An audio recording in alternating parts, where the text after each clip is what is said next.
No le Muchas gracias, escuchamos. señor presidente.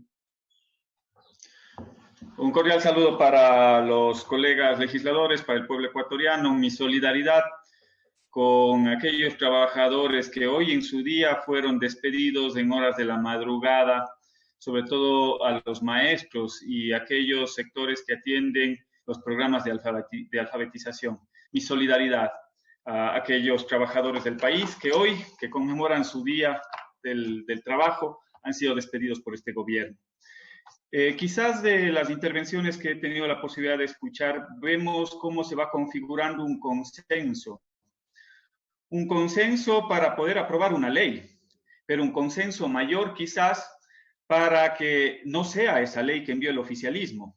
Y tanto es así que los propios representantes del oficialismo, incluso de Creo, que son parte también, han planteado que se tiene que hacer unas rectificaciones, incluso al proyecto inicial y más aún al proyecto que está siendo debatido por parte de la comisión que ha sido remitida en función del informe para primer debate.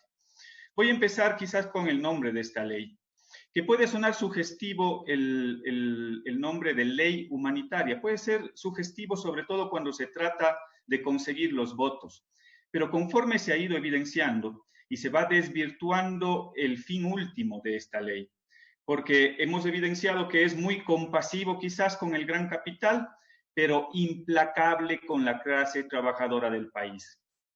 Esta ley que dice ser humanitaria, seguramente será humanitaria para la banca, seguramente será humanitaria para los grandes patrimonios y seguramente se considerará humanitaria para los paraísos fiscales, pero es violenta, totalmente violenta contra los trabajadores del país.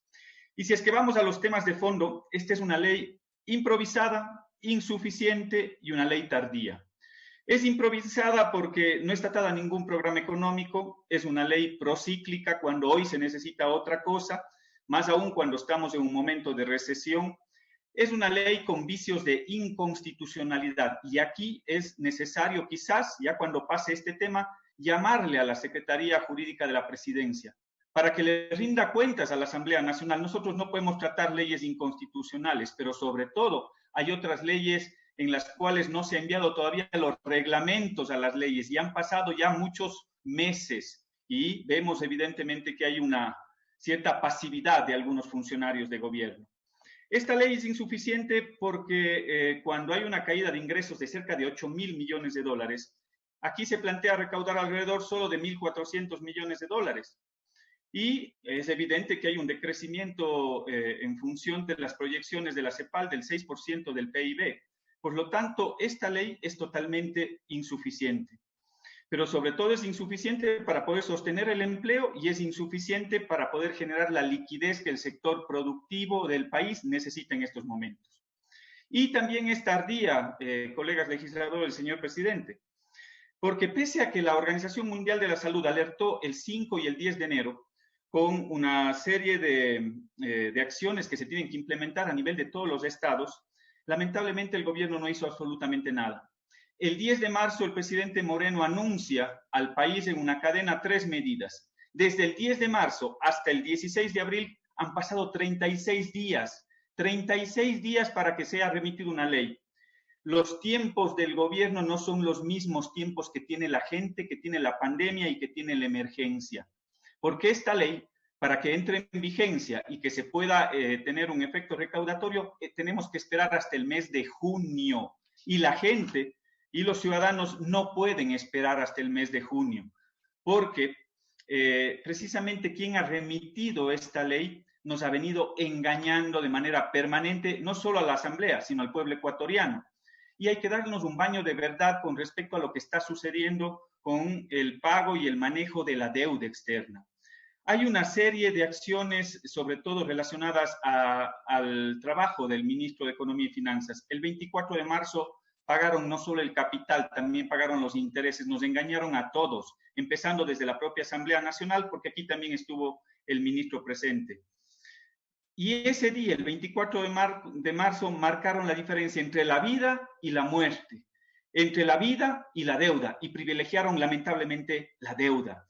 Dijeron que a cambio iban a venir cerca de 2.000 millones de dólares. Bueno, han pasado 37 días. ¿Dónde están esos 2.000 millones de dólares? Y aquí quiero alertarle al pueblo ecuatoriano, porque quizás el compromiso más grave del señor Martínez precisamente es con los acreedores, con aquellos tenedores de los bonos.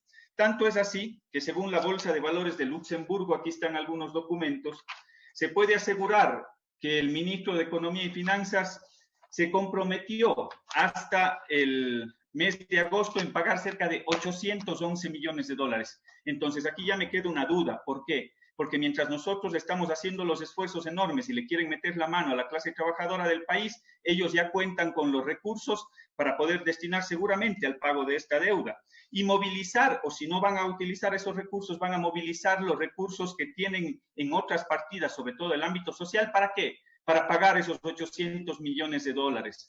Por lo tanto, me parece cívica la posición y saludo la posición de algunos colegas legisladores en el sentido de aplicar lo que establece nuestra ley de la función legislativa y nuestra capacidad fiscalizadora. Hay que avanzar con el juicio político al ministro Martínez en buena hora y más allá de las banderas políticas, más allá de las posiciones, es necesario fiscalizar el accionar de esas autoridades que han privilegiado sobre todo la deuda y no la vida de los ciudadanos. En buena hora, aquí no hay revanchismos, no lo vean como una revancha. En buena hora que se hayan sumado, y felicito el accionar de algunos colegas legisladores en ese sentido, sobre todo sus pronunciamientos. Pero vamos a los temas que les interesan a la gente.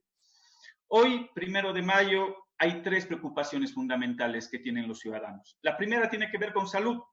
Evitar contagiarse, evitar enfermarse, esa es la principal preocupación que tiene la gente. Pero también, si es que se enferman o se infectan, la principal preocupación tiene que ver con que en el otro lado, del lado sanitario, tengan un lugar donde llegar, que tengan los implementos, que tengan las medicinas y que tengan cómo tratarles si es que logran enfermarse. La segunda prioridad que tienen en este momento los ciudadanos tiene que ver con la subsistencia. Y aquí lo que buscan es tener los alimentos mínimos para poder alimentarse. Han pasado 45 días de aislamiento social y la gente empieza a tener hambre, colegas legisladores, porque no se han garantizado esos recursos, porque pagaron 324 millones de dólares en vez de sostener la medida y la gente se siente desolada en medio de la hambruna que genera estar en un aislamiento social. Por lo tanto, esa es la segunda principal preocupación. Y la tercera tiene que ver con el empleo. Garantizar la estabilidad y el sostenimiento del empleo en el Ecuador es fundamental. Son las 3 principales preocupaciones que tiene la gente y sobre las cuales tiene que versar esta ley. Pero las necesidades no son para junio, cuando van a empezar a recaudar esos recursos. El gobierno puede y debía y debe tomar todavía algunas acciones de carácter económico que no necesita de esta ley y que no necesita de la Asamblea Nacional, mecanismos de financiamiento interno. Incluso otros colegas legisladores de otras bancadas han planteado un mecanismo. Bueno, hay que evaluar si ese mecanismo es el adecuado. Nosotros planteábamos a través de la banca pública que se pueda generar ese mecanismo de liquidez interna para el gobierno. Pero segundo, el manejo del sector externo de la economía, y eso es fundamental. Con todos aquellos sectores productivos que he tenido acercamientos, es necesario, sobre todo con aquellos que se dedican a la producción nacional, es necesario revisar el sector externo de la economía. Por Dios, pongan aranceles, revisen el tema de salvaguardias, revisen sobre todo la salida de divisas, porque en el momento en el cual se maneja el sector del externo de la economía, cumpliríamos con 3 objetivos fundamentales. El primero, evitar la salida de divisas. El segundo, tener una recaudación mayor, ingresos para el fisco. Y el tercero, proteger la industria y la producción nacional. Es fundamental en este momento. Necesitamos ir a una política nacionalista de consumo. Y eso es fundamental, aplicar ese tipo de medidas. Pero el gobierno no le interesa, no le importa y no ha tomado ninguna acción. ¿Qué es lo que plantea esta ley? Esta ley Asambleísta, un minuto.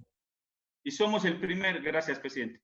Y somos el único país del mundo que propone sacarle dinero a la gente de los bolsillos, mientras otros países están aplicando otra serie de medidas contracíclicas. Aquí se está cargando el 65% en la masa laboral y el 35% en el capital. ¿Dónde está cayendo la factura? En la clase media y los trabajadores. Nosotros no estamos dispuestos a meterle la mano en los bolsillos a los trabajadores del país.